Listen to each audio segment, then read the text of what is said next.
Daughter called me at 6:47 on a Tuesday morning in March, and I knew before I even answered that something had broken. She never calls that early. She is not a morning person. She got that from her father, who could sleep through a smoke alarm and often did. When I saw her name on the screen at that hour, I sat up in bed and picked up on the first ring. She didn't say hello. She said, "Mom, I don't have anywhere to go." I was already standing. She was at a gas station on Route 9 outside of Asheville, she told me. Her car was there. Her daughter was in the back seat in pajamas with a stuffed rabbit and no shoes. She had 3 tote bags of clothes, a laundry basket of Lily's things, and $40 in cash. That was it. Her husband of 9 years had handed her a manila envelope the night before, told her he had filed for divorce that morning, and by the time she had read the first page, his mother had arrived at the house with a locksmith. Her name was not on the lease. She had not known that. She had signed papers at the start of their marriage that she had believed were tax documents. She had not called a lawyer. She had not called the police. She had driven to a gas station because it was lit and open, and she could not think of where else to go. I told her to stay where she was. I told her to buy Lily something to eat and to lock the car doors. I told her I was leaving in 10 minutes. I am 63 years old. I spent 28 years as a CPA and tax specialist before I semi-retired, and before that I grew up in a house in Roanoke, Virginia, with a mother who balanced the family's books on a yellow legal pad at the kitchen table every Sunday morning, and who told me more times than I can count. That money is just information. The person who understands the information has the power. The person who doesn't is at the mercy of the person who does. I thought about that on the 3-hour drive to Asheville. I thought about it a lot. My daughter is 34. She's the kind of person who remembers everyone's birthday, who will drop everything to help a friend move, who has never in her life looked for an angle or played a game. She married her husband 7 years ago at a small outdoor wedding in the mountains that she planned herself and paid for mostly herself because his family had made it clear they had certain standards, and those standards were expensive and they were not going to lower them. I watched that wedding and I smiled because she was happy and because I wanted to believe that happiness was enough. Her husband is the kind of man who is charming in short doses and exhausting in long ones. He has never been deliberately cruel in ways you could point to. He is more careful than that. He is the kind of man who makes you feel like everything is fine, while systematically ensuring that nothing is. His mother is the architect. He is the contractor. They have been building this particular structure for years, and my daughter had been living inside it without knowing what it was made of. His mother. I want to say something careful here because I am trying to be accurate and not just angry. And those are 2 different things. She is a woman who has been the center of her own family's universe for so long that she has forgotten that other people's lives are not satellites in her orbit. She is not stupid. She is, in fact, quite smart in the particular way that people are smart when they have spent decades learning how to make their arrangements look like generosity. She paid for the first month of their apartment when they got married. She co-signed the lease because her son's credit was not where it needed to be, she said, and it would just be temporary. She offered to manage the rental payments because she knew the landlord personally and could get them a better rate. She helped set up their joint account because she knew a banker at the branch near their neighborhood. Every one of those things looked like help. Every one of those things gave her a thread. When I arrived at the gas station, my granddaughter was eating a bag of peanut butter crackers and drawing on the back of a receipt with a pen she had found in the cup holder. She looked up when I got out of the car and said, "Grandma, we're on an adventure." She is 5. She is the most resilient person I have ever met. She is entirely her mother's daughter. My daughter looked like she had been awake for 2 days. She had the manila envelope in her lap, and she had read it so many times the paper was starting to fray at the folds. I sat in the passenger seat and I held her hand, and I did not say anything for a few minutes because there is a moment in shock when words are just noise and what a person needs is to know someone is there. Then I asked if I could look at the envelope. I had my reading glasses in my coat pocket. I always have my reading glasses. I read the document slowly. The divorce filing was standard. The lease document was not.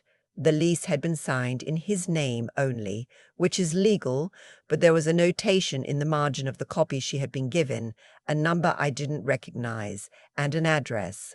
I wrote them both down on the receipt my granddaughter wasn't using.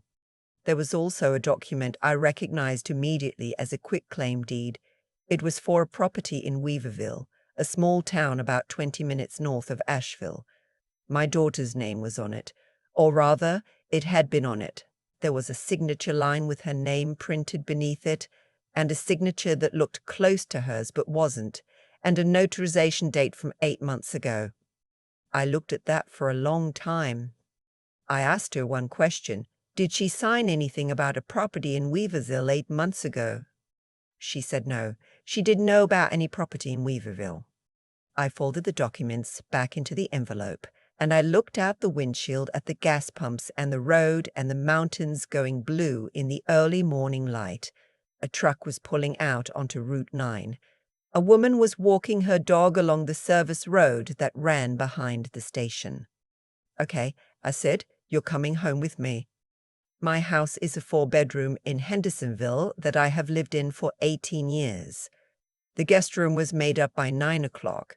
Lily ate scrambled eggs and declared them the best eggs she had ever had in her life, which she says about most foods and which I appreciate every time.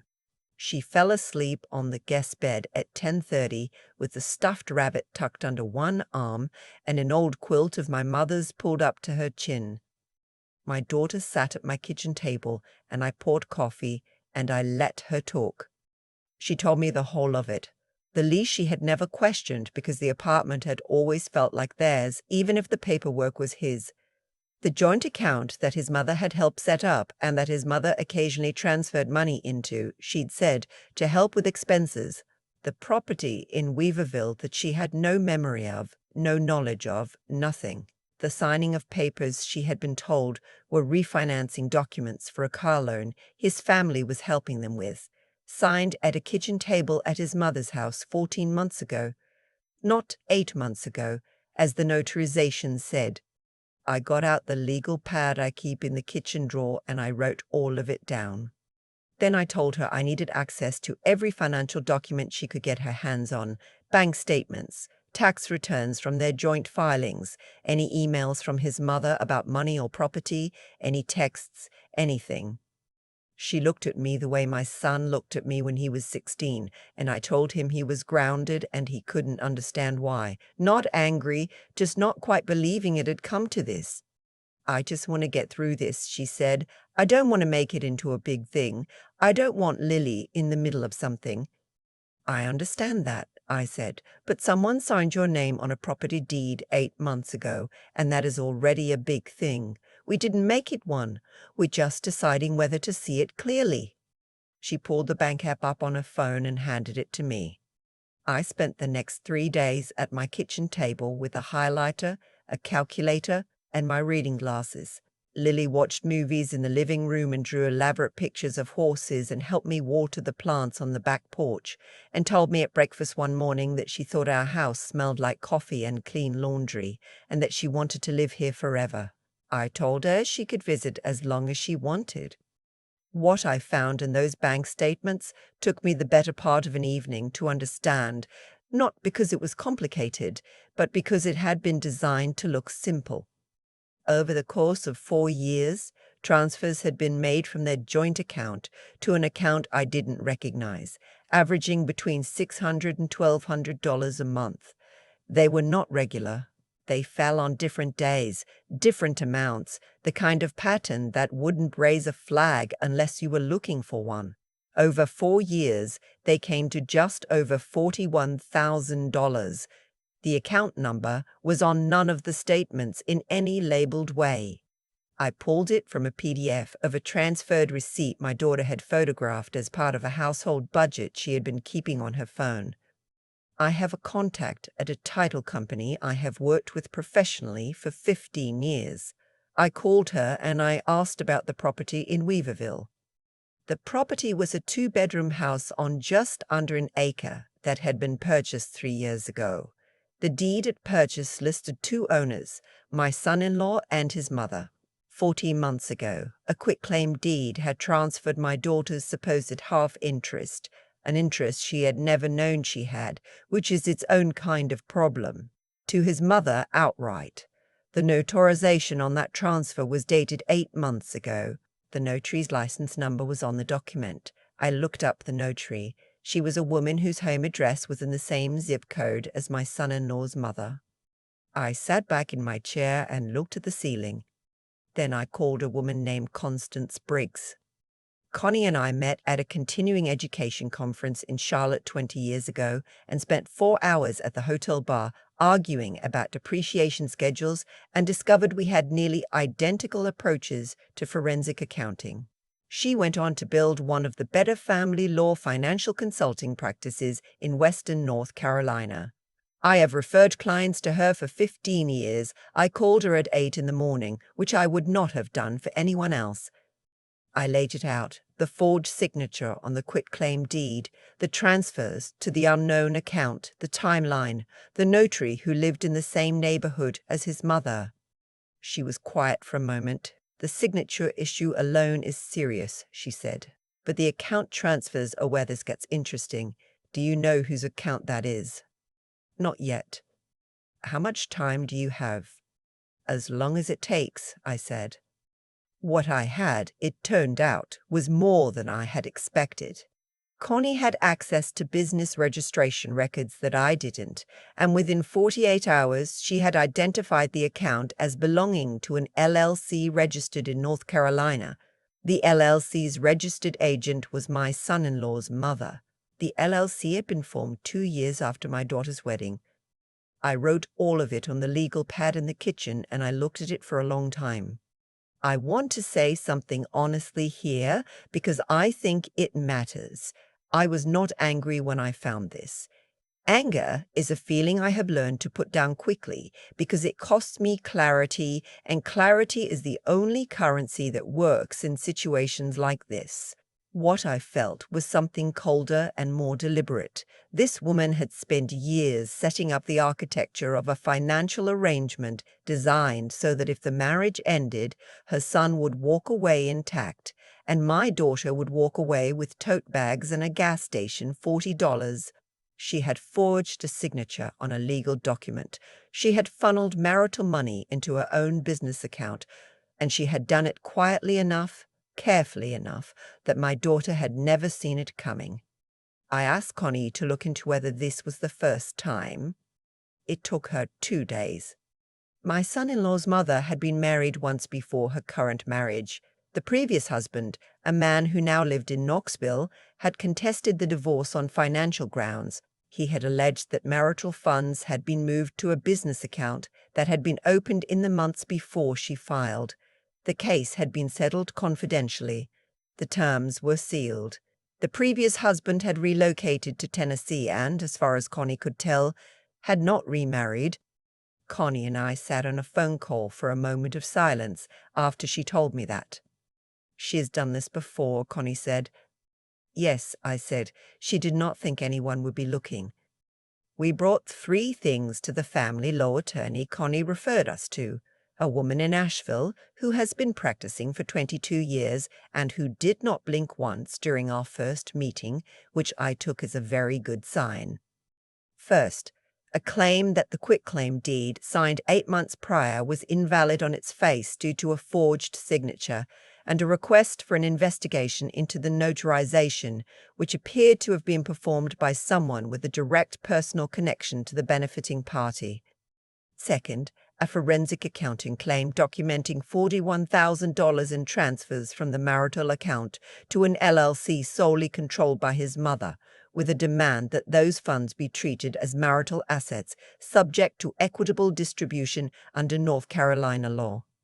Third, a report filed with the North Carolina Secretary of State's office regarding potential fraudulent use of an LLC in connection with a domestic matter, and a separate referral to the county clerk's office regarding the notarization. I did not go with my daughter to the meeting where the attorney's letter was served.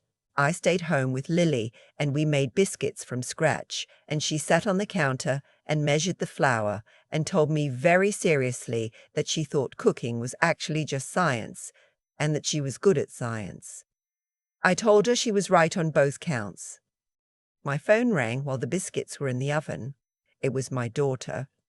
She went completely still, my daughter said, like she just stopped. She didn't say a single word. I told her to let the attorney do the talking and to come home when it was done. I put the phone back in my pocket and I watched the biscuits rise. The months that followed were not clean or simple, and I won't pretend they were. There were weeks when my daughter questioned whether she had the energy to keep going, when the attorney's calls felt like more weight than relief, when the practical business of rebuilding a daily life for herself and Lily took more out of her than any legal process could account for. There were nights she cried at my kitchen table long after Lily was asleep, not about him specifically, but about the version of her life she had believed in. That grief is real, and it does not resolve on any legal timeline. His mother retained an attorney. Of course she did. The negotiation took 4 months. During those 4 months, Lily started kindergarten from my address, which we listed as her temporary residence. She made a best friend named Josie on the second day. She started requesting specific books at bedtime with the confidence of someone who has opinions and knows they will be respected. She told me one evening that she thought our house was her favorite place in the whole world, and I told her that was the nicest thing anyone had said to me in years, and I meant it completely. In the end, here is what happened. The quitclaim deed was invalidated. A forensic handwriting analysis confirmed the signature was not my daughter's, and the notary's license was referred for review by the state board. Whether that review results in further action is not something I control, and I have made my peace with that. The LLC transfers were treated as dissipation of marital assets. Under North Carolina's equitable distribution law, the court took the $41,000 into account in the final settlement. My daughter did not recover the money directly, but the asset division was adjusted to reflect it, and in practice she came out ahead of where she would have been without it. The forged deed situation is still unresolved as a civil matter. I want to be precise about that. Forgery is a criminal offense in North Carolina. Whether it will be pursued criminally is a decision made by the district attorney's office, not by us. We filed the documentation. What happens next is not in our hands. I have thoughts about what should happen. I also know that the legal system moves at its own pace and on its own criteria, and that my thoughts about it are not the point. My daughter has an apartment in Asheville now, a 2-bedroom on the 3rd floor of a building near the River Arts District. Her name is on the lease, only her name. I helped her read every line of it before she signed. Lily has a room with a window that looks out onto a courtyard with a magnolia tree, and she has decided the magnolia tree is hers specifically, which I think is fair. My daughter called me the night she got her keys. She didn't say much. She said, "Mom," and then she stopped. "I know," I said. "I don't know how to." "You don't have to," I said. We were quiet for a moment, the way you can be with someone you have known every day of their life. She said finally she would have gotten away with it if you hadn't. "Maybe," I said, "but I did. And that is the only part that matters to me now. I am not telling this story because I want credit for it. I am 63 years old, and I live in a house in Hendersonville with good biscuit recipes and a 4-drawer filing cabinet and reading glasses in every room, and credit is not something I need more of. I am telling it because I know there are people who have sat in a gas station at 6 in the morning with a laundry basket in the back seat and a child in pajamas who did not know there was someone to call, all who called and were told there was nothing to be found. There is almost always something to find. Not always enough, not always fast enough, not always the outcome you wanted, but almost always something, somewhere in the paperwork, if you know how to look for it and you are not afraid to look. The thing she counted on, the thing people like her always count on, is that the person on the other side of their arrangements will be too overwhelmed to ask the right questions, too exhausted, too heartbroken, too focused on just surviving the next week to sit down with a bank statement to the highlighter at 10 o'clock at night. She counted on my daughter not knowing what she didn't know. She counted on the complexity of property law and business registration being walls that a 34-year-old woman with a kindergartner and 3 tote bags of clothes would not think to walk through. She did not count on me. If any part of this sounds familiar, if you recognize something in my daughter's situation or in the arrangements that surrounded it, I hope you will stay. There are more stories here. And if you have questions about what the first steps actually look like, what documents to gather, who to call, what you have the right to ask for, leave them in the comments. I read every one. You do not have to figure this out alone. I still think about that gas station on Route 9 sometimes. The way the fluorescent lights looked against the early morning sky. The way my granddaughter was drawing on a receipt like it was just another Tuesday.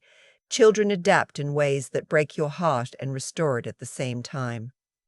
What happened to my daughter did not happen overnight. That is the thing I keep coming back to. It was built slowly, over years in increments small enough that no single one felt like a crisis. A lease signed in one name, a joint account opened with someone else's help, papers signed at a kitchen table that were described as one thing and were another. Each piece looked like a normal part of a marriage. The architecture only becomes visible when you step back far enough to see the whole of it. That is what I think about when people ask me how something like this could happen to someone smart. My daughter is smart. She is careful and perceptive and not easily fooled. But she was also trying to build something, to make a life and a family and a home, and people who are focused on building are not always looking for what is being dismantled behind them. Her good faith was used against her. Her trust was the mechanism. That is not a failure of intelligence. That is something else entirely, and I think it matters to name it correctly. What I know from 28 years of looking at numbers and the stories they tell is that the truth is almost always in the paperwork. People who take things they are not entitled to leave traces. They have to. Every transfer has a record. Every deed has a chain. Every signature can be compared. The information is there. The question is only whether someone is willing to sit down at 10 o'clock at night with a highlighter and look for it without flinching. My daughter had the endurance to keep going on the days when it would have been easier to stop. I have watched her navigate the last year. The legal calls, the court documents, the practical work of building a new daily life for herself and Lily. And what I have seen is someone discovering that she is more capable of carrying weight than she knew. That kind of discovery does not come from easy circumstances. It comes from the ones that require you to find out what you are actually made of. And here is what I believe, not as doctrine, but as something I have watched bear out over 63 years. The people who do what my son-in-law's mother did do not ultimately prevail. Not because the universe is tidy, it isn't, but because the kind of person who spends years quietly taking from the people around them is also the kind of person who stops watching their own back. She assumed no one would look. That assumption was the crack in everything she built. My daughter has an apartment now with a magnolia tree outside the window and her name on the lease and a kindergartner who has strong opinions about biscuits. She built that from $40 and 3 tote bags. I do not think she would have chosen this path, but I think she has learned something about herself on it that she would not trade. That is not a small thing. That is, in fact, the whole thing.